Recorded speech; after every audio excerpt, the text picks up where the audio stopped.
Hello everyone, in today's video we're going to be showing you how to operate the Cabri G2 in Microsoft Flight Simulator 2024. This is a neat little helicopter. It's a very modern helicopter, and it's got a couple kind of little things in it that's going to make your life a little more interesting, especially the way the starter works, but we'll get to that in a moment. So first things first, let's go ahead and get this thing all checked out, make sure it's all ready for takeoff. We're going to pop off this little guy right here, make sure we don't hit our head on it. Remove the pitot cover, and while we're at it, let's go ahead and lift the lid and double check to make sure we have enough oil on this thing, just in case you chose to buy one of these. Let's do a quick inspection here. Look at it real fast. We've got quite a bit of oil there. I'm going to go ahead and slide that away. Sure to close the door, and now let's pop in. So what we're going to do here is run you through a basic startup. But before we do that, I just want to point out the fact it is a very, very unpleasant day to fly a helicopter. So bad, though, you can actually see our rotors moving on its own. So what I think I'm actually going to do is I'm going to engage the rotor brake early here just for the purposes of stopping that. I don't want to hit anybody with it what's going around. Not that you're that tall, but you never know. So get this thing started is a relatively straightforward process. Thankfully, we've got ourselves a handy checklist to make our life a little bit easier when it comes to that.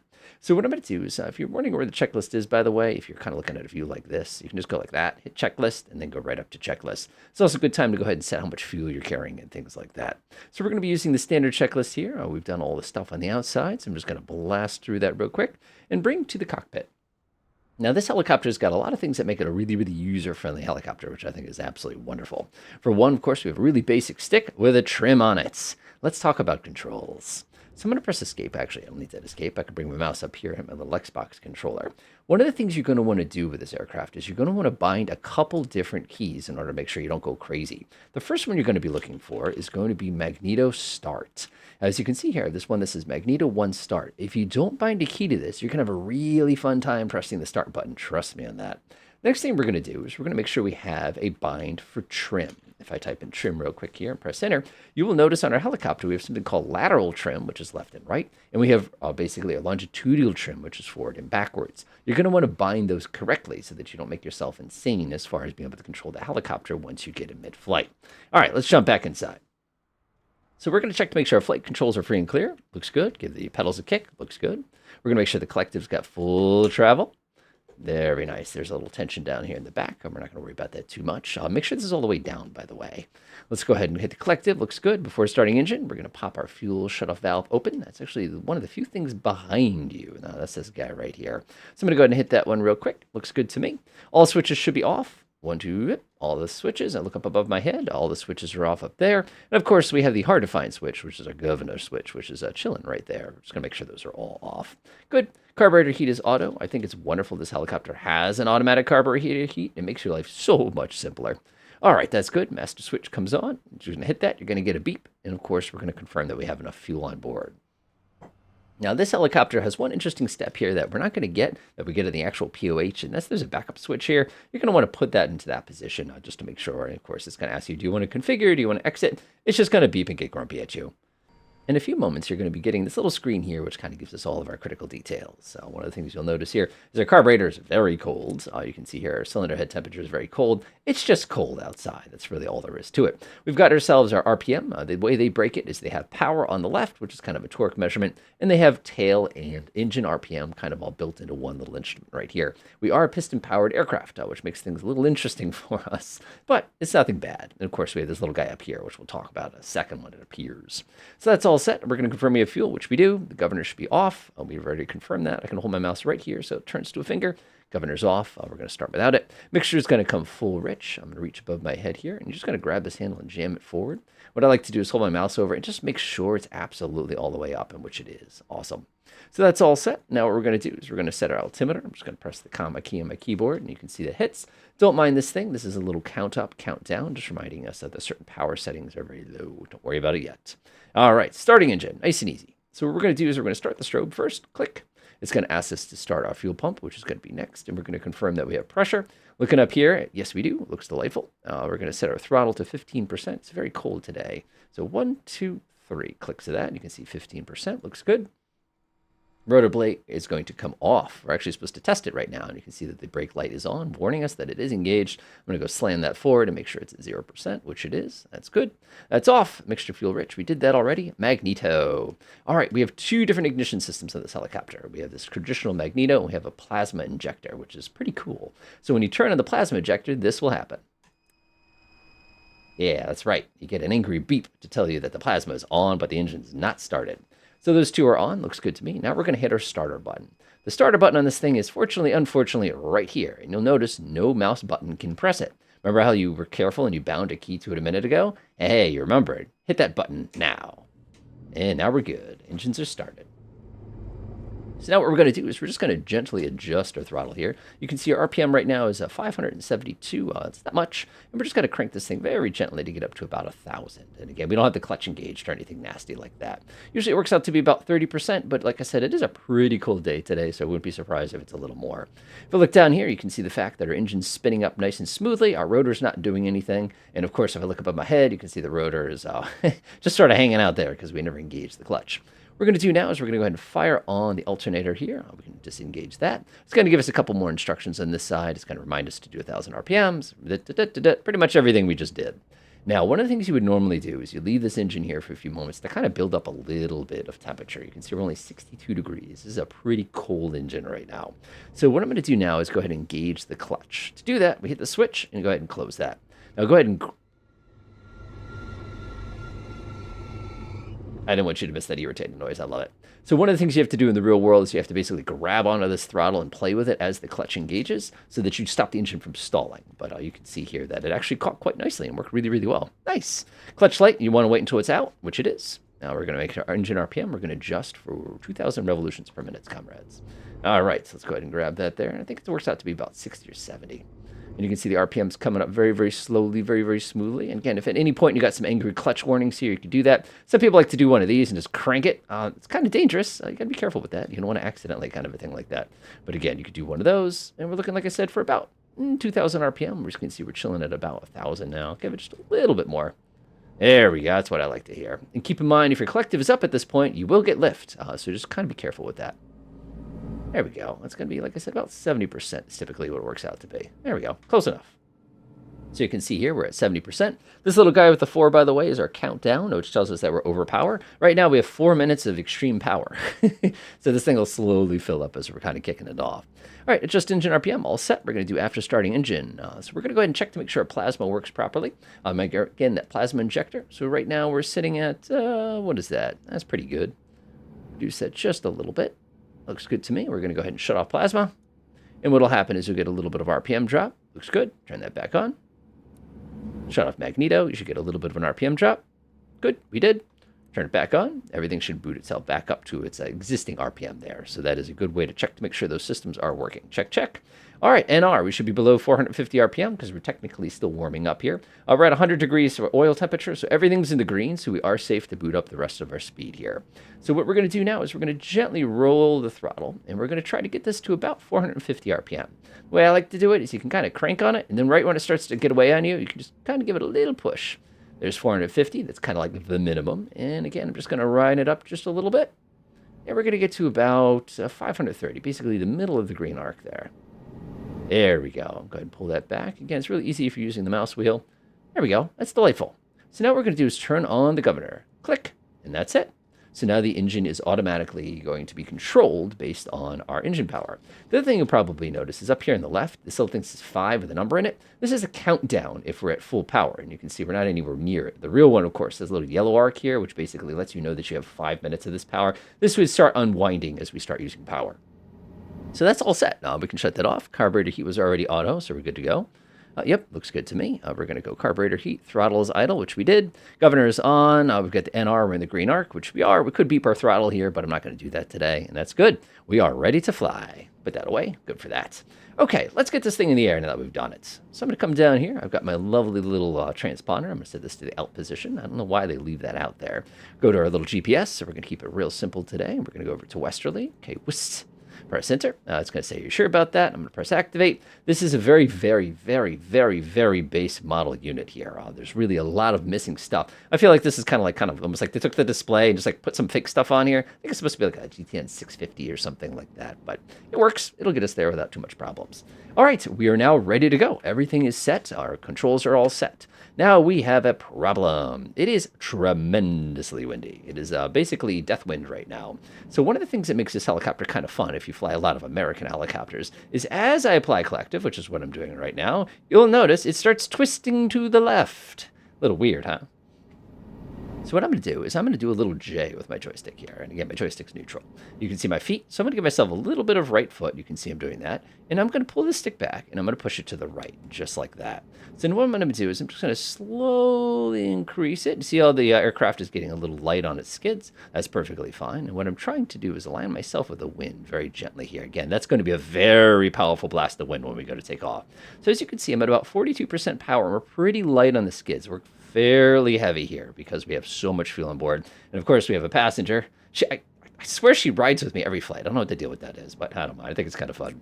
So what I'm going to do now is I'm just going to gently continue applying everything. Gently. And you're going to feel it get very light. And then that big, strong gust of wind is going to try to pick you up and throw you backwards. Again, we're dealing with wind about 10 knots over what this thing's rated for. There we go. We're just going to get a little bit off the ground. You can see we're chilling at about 70%. We're doing our little hover test here. Now, if you wonder why the helicopter is bobbing up and down, it's because of the fact that that wind is basically gusting. And every time we get hit with a gust of wind, it pushes us back a little bit and also lifts us off our feet, kind of a thing like that. Oop, there you go. That was a good gust right there. So one of the things we have to do is we have to try to maintain that constant position as you're working on it. It looks pretty good to me, and now we're pretty much ready to go. Now, if we wanted to do a maximum performance takeoff, we could basically just rip right now. But, for the sake of demonstration, what I'm going to do is I'm going to release pressure on my right pedal, and we're going to start slowly pulling ourselves out. And you're going to notice we're skidding. The reason we're skidding is, again, that very strong wind from our right there is basically trying to weather vane us at the same time as the torque is basically canceling that effect out. It's a really interesting problem to have in winds like this. There we go. Very nice.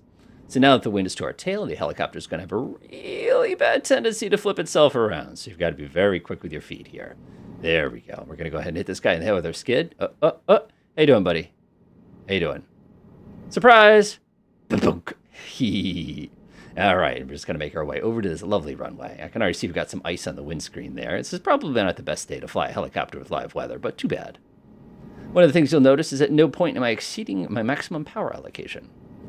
There we go. We're going to go ahead and pull ourselves to the right. Careful, careful, careful, careful, careful, careful. Here comes the weather vane. Don't slide into that airplane behind us. There it is, right there. Nice. So what we're going to do now is we're just going to confirm there's no nasty traffic. It looks pretty good to me. And I'm just going to slowly edge forward. You can see we're sinking just a little bit there. Now, the trick to taxiing a helicopter is just go slow. It's good practice anyway, but it just makes it so much easier to control. You're not going to get that translational lift that's going to be throwing you around. There we go. I'm just going to pull back just a little bit on the cyclic here. That's the stick. And we're just going to kind of line ourselves up. Yeah, I'm getting a little bit of ice. Does not surprise me. It's all good, though. All right, we're just going to come swing around. Watch out for that weather vane effect. It's going to be pulling us hard because of that wind. There you go. There's that lovely runway, Elizabeth Island. And we're ready for takeoff. So everything's all set. I like to kind of stabilize everything before takeoff. Good time to go ahead and brief. You can see that lovely crab angle that we're having to maintain there. Hey, we got to earn this one, right? All right, looks pretty good. So I'm just going to tip the stick down. I'm going to apply just a little bit of collective. And we're just going to let the helicopter pick up speed on its own. Again, I'm trying to keep a constant ground track. Our weather vane effect that was from the wind now comes from us. And again, about 72% is plenty. We're going to get right into the green arc there. You can see about 40 knots. We're outside of the danger zone there. The big thing with this helicopter is overheating. And as a matter of fact, even though the outside temperature is 6 degrees, if you actually look down there, you can see I'm just about ready to start overheating. That gives you an idea of how long you have to be tooling around and keeping the helicopter basically in hover. It's just kind of the nature of the beast. All right, so we've taken off. You can see it's nice and choppy water today over the Sound. Doesn't surprise me. And then we're going to go ahead and execute a nice, relaxing turn. When you're turning a helicopter, many fixed-wing pilots immediately start working their feet. But the nice thing is you don't really have to work that much. See the little string right there? If you notice, if I push my right foot forward, you see how the string shoots to the right. If I push my left foot forward, you'll see how the string shoots to the left. What you're trying to do is you're trying to center that string gently. And trust me, it'll take very little effort to do it. There we go. My feet are basically centered. Perfect. We're just going to come swing around like this. There's Elizabeth Island there.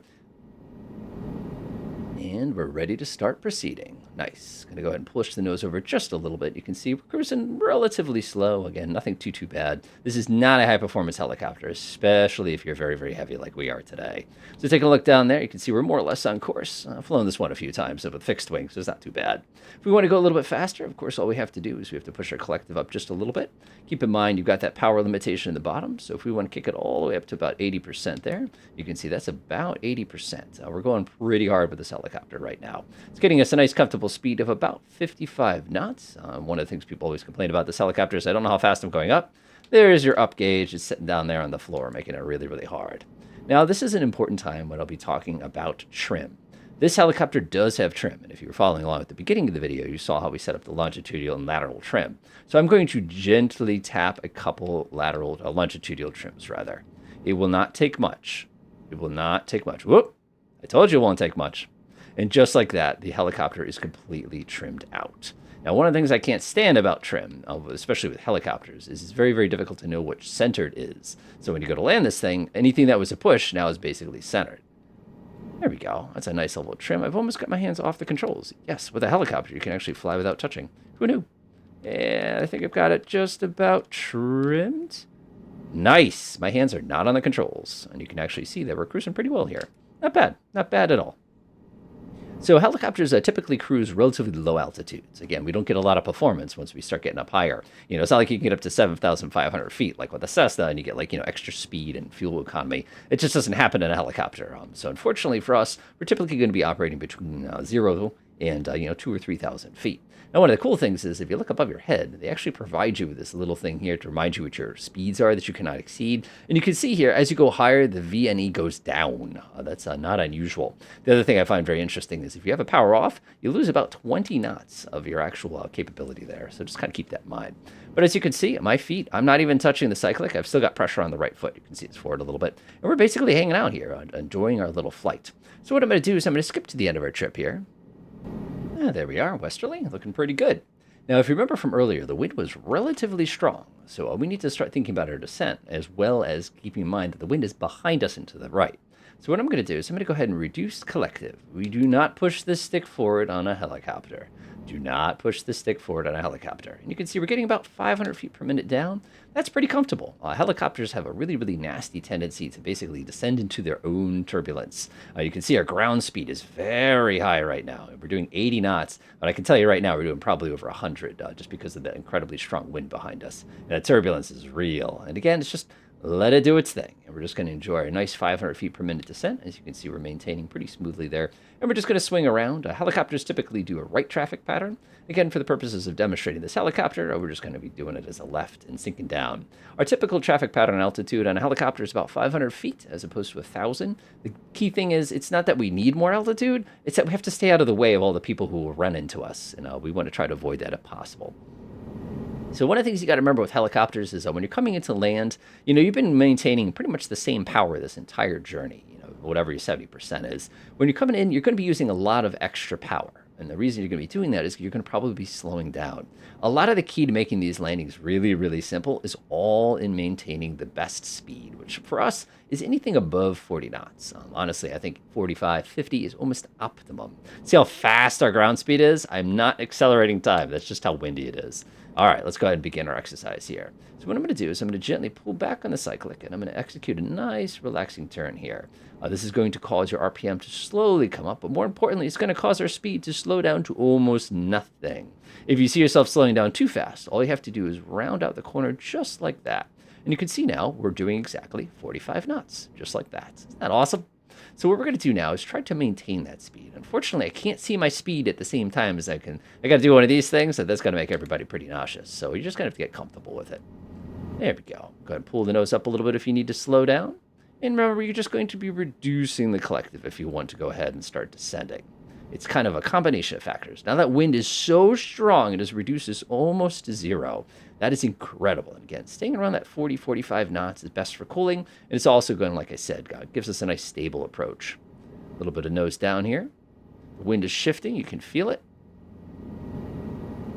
There we go. Like I said, 40, 45 is pretty good. And it's time to go ahead and transition to our landing. So what I'm going to do is I'm going to get ready on my right foot, and I'm going to go ahead and reduce the collective and pull back at the same time. Pick an object in the distance. You see it lovely hang over there in the end, and I'm just going to be using that as my approach point.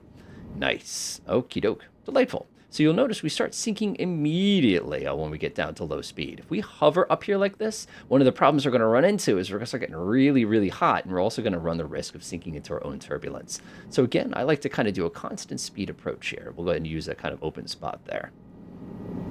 There we go. And again, whatever you set your trim to, remember you're going to be fighting your own trim. And there's some jerk in a pickup truck. My guy. Dude, that's literally where I was going to land my helicopter. Citizens at rest. Jeez. So all we're going to do is maintain a slow forward speed. Check your vertical speed here. Remember, every time you increase your collective, you're going to have to use right foot. And all we're going to do is we're just going to gently settle down, just like that. Looks good. Remember, you're going to enter into ground effect. So as soon as that happens, you have to kind of catch it, just like that. Look out the horizon. Look out the horizon. Don't look at the helicopter. Don't look at the helicopter. Don't look at the helicopter. And we'll go ahead and settle. There we go. A little rough, but again, that's a really strong gust today. So now that we're on the ground, the big thing with this helicopter would be allowing it to cool off. It does take a minute to let this thing cool off, but the nice thing is it's easy for us to do. What you're going to do is you can pop off the lovely governor there, and as soon as you do that, all you can do is you can basically start rolling this back, and you can hear your RPM go down. You're going to want to go ahead and put the rotor speed on mute because it's going to get very mad at you. I'm just going to gently pull the power down. Somehow we have -1 power. I think that's a avionics bug, but that's okay. Looks delightful. And what we're trying to do in the real world, we don't have to worry about it so much in the sim. We're basically letting this thing cool off. And again, we're not letting it cool off smoothly. This thing's cooling off very quickly. But that's basically what you would be doing. Once it gets down cool enough, it's pretty easy. I'm just going to go ahead and roll the throttle off. Everything's going to start slowing down very, very gently. You'll actually watch the rotor start to go around, especially in the real world. It's kind of fun. And you can see this thing's just settling. Everything's cooling off, like I said, almost too quickly. And when it's time, we're going to go ahead and kill the power. And then we'll go ahead and disengage all the critical switches here. Nice. Let's go ahead and disengage the power. We're just going to grab the mixture. We're going to pull it back. It's going to scream at us. There we go. And we're going to go ahead and shut off our 2 switches. And then what we're going to do is we're going to wait until our RPM gets low enough to kick on the rotor brake. Like I said, for this one, I think it's about 140 RPM. You got this little line here to kind of remind you where that is. That looks pretty good. Let's go ahead and hit the brake. Whoa, whoa, whoa, whoa. I love it. Absolutely love it. All right, so once that is done, we can go ahead and start hitting the switches in the reverse order that we engage them, run around behind us, pop off the fuel, and enjoy.